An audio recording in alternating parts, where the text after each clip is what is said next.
both last year and this year, if we were to introduce new vehicles, our total vehicle output would decrease. This is a very important point that I think a lot of people do not understand. So last year, we spent a lot of engineering and management resources solving supply chain issues, rewriting code, changing out chips, reducing the number of chips we need. That was chip drama central. And that was not the only supply chain issue. So there was just hundreds of things. And as a result, we were able to grow almost 90% while I believe almost every other manufacturer contracted last year. So that's a good result. But if we had introduced, say, a new car last year, our total vehicle output would have been the same because of the constraints, the chips constraints particularly. So if we'd actually introduced an additional product, that would then require a bunch of attention and resources on that increased complexity of the additional product, resulting in fewer vehicles actually being delivered. And the same is true of this year. So we will not be introducing new vehicle models this year. It would not make any sense, because we will still be parts constrained. We will, however, do a lot of engineering and tooling and whatnot to create those vehicles, the Cybertruck, Semi, Roadster, Optimus,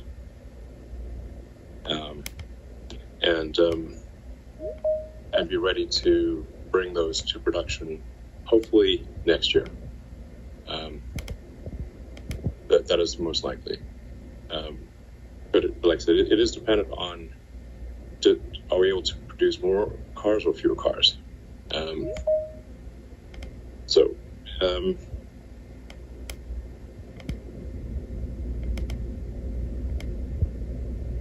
In terms of priority of products, I think that the Semi, Roadster, and the Cybertruck would be delayed into 23, primarily because of their hands being full with current production and the change to the 4680 battery.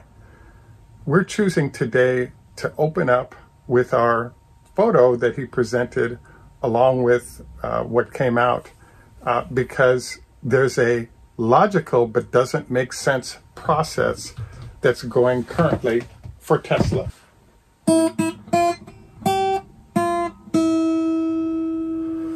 This is Greg for Teslafaninsight. Thanks once again for joining us. If this is your first time, welcome. If you're a repeat visitor, welcome back. We also want to thank our Patreon supporters. If you enjoy the show and would like more information for better trading and investing, please join us on Patreon. We also wanted to encourage you to like and subscribe if you enjoy comments made, which will lead to more of the same. So we begin our show today with the fact that we're overlaying a picture that was provided by Tesla of a set of 4 semis. They're in a row. And I was kind of surprised because Elon did point out that this ain't going to happen this year. But then we're now seeing a number of vehicles produced.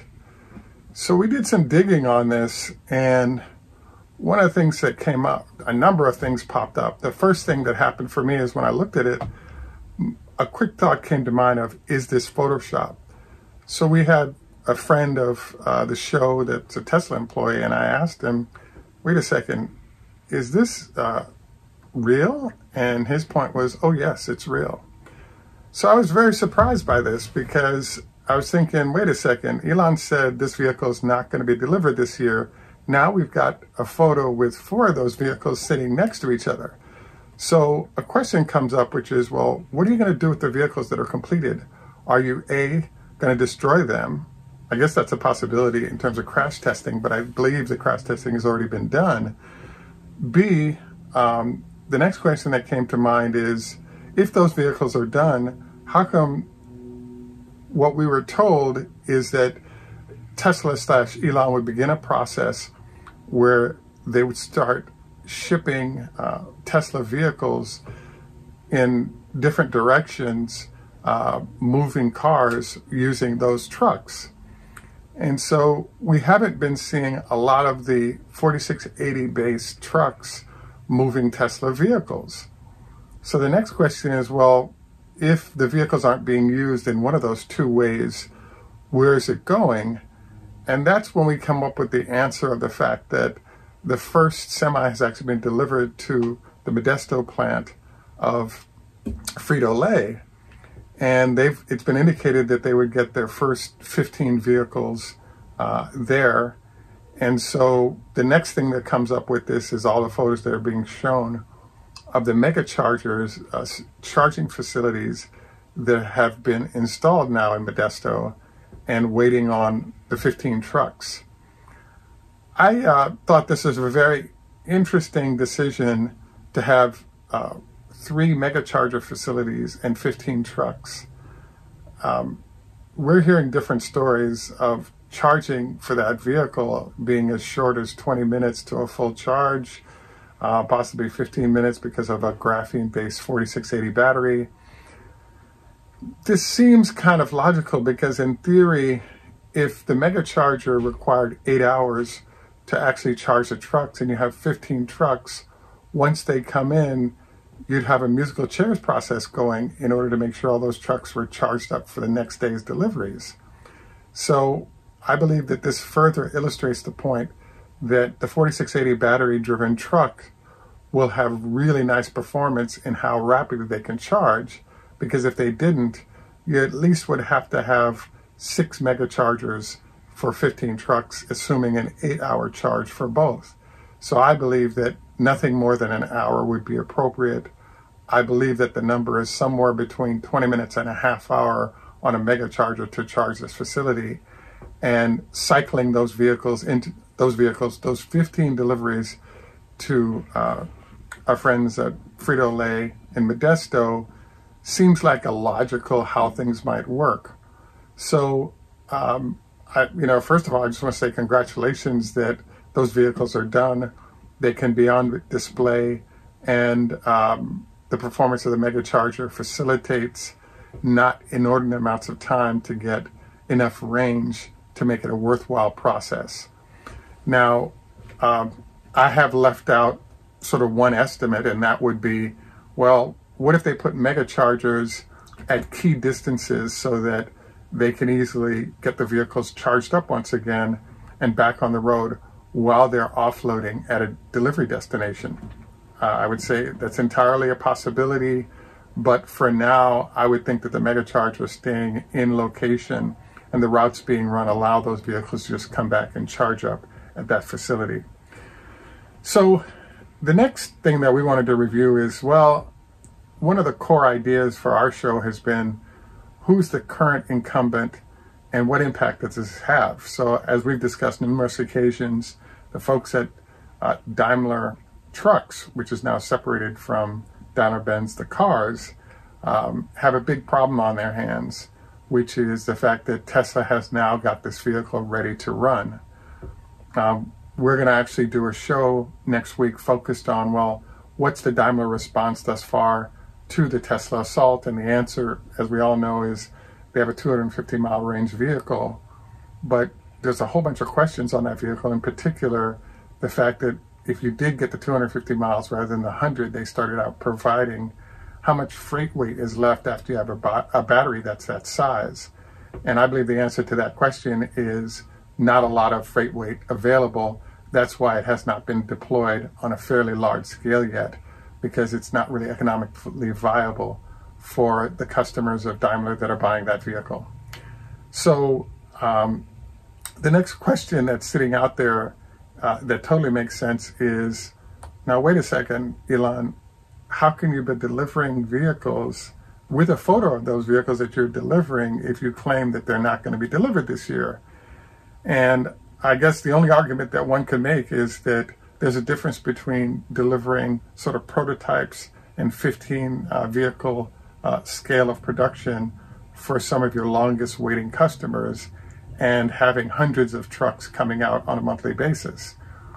The next problem with that argument is they actually built a production facility exclusively for these trucks, and they've staffed those vehicles, that production facility, with now trained production people for putting together the trucks at that facility in Sparks, Nevada. And so now this brings up the other question is, if your throughput is 15 vehicles every couple of months, how can you afford to pay those people on a 20 or routine basis to make sure they're ready to handle their production processes without any issues? And I would say that because it doesn't make sense to train and leave those workers idle, that this means that Elon and company are going to go ahead and start producing a low number of trucks on a routine basis in order to make sure that they use the staff that they've built up and that is both efficient and accurate, because they routinely are building vehicles here. So I have to, in thoroughness, say that in the case of Daimler-Benz, what they've done in their truck facilities with their electric vehicles is they've been doing short runs of, from what we can tell, 20 to 50 vehicles a month, and then shutting down that production facility until they get the batteries necessary to really provide a competitive to Tesla product in this situation. So based on how Elon operates, it's my belief that we're going to see a few hundred trucks a month and then jump into some decent scale production next year. And so the final note that I wanted to cover here was what I want to say is a bit of surprise. The start of the megacharger installation started with permits in May of 2021, and then the megachargers are now theoretically done in February of 2022. So that's about a 6-month process to get that done.